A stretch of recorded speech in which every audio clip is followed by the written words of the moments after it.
Diretora Nasional Farmasi Equipamentos Delfim da Costa Ferreira Hateteng, Indonesia hasayona karta ba produto ai moru kusi PT Ario Farma Sarope ho ai timnen nebe perigo ba emane moris.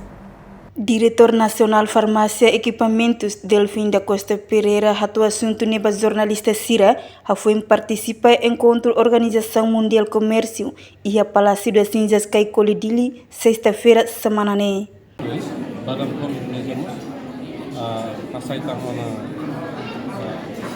sirnya karta bagi publik di bagi Indonesia lara kata produk ini memang main si PT Ario Farma tamane total sarope iha item ne amin kita ruan memang interior walu si PT Universal Pharmaceutical Industry no ay moruk sarope amin sanulu resin hal no PT Ario Farma rasi iha total ay moruk kamu atlu resin ne kau informasi kiranya mah dia sama Minister Saudi kalau ona identifikasi yang registro ya DNF ane sam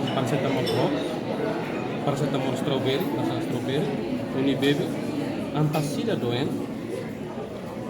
nomos univid multivitamin saropene importa usi kompannya kai importador kawasannya Istana Farmasi. Jadi produk sarope hirapna kita identifikasi ia importador farmasi luar kawasan Istana Farmasi sistem. Diretor Nemos explica, Timor-Leste identifica ona no registro do produto ne, também reforça o Ministério Saúde e Serviço, onde recolhe produto hirak ne ia Timor-Leste. A reportagem Ana Rosária, Televisão Timor Post.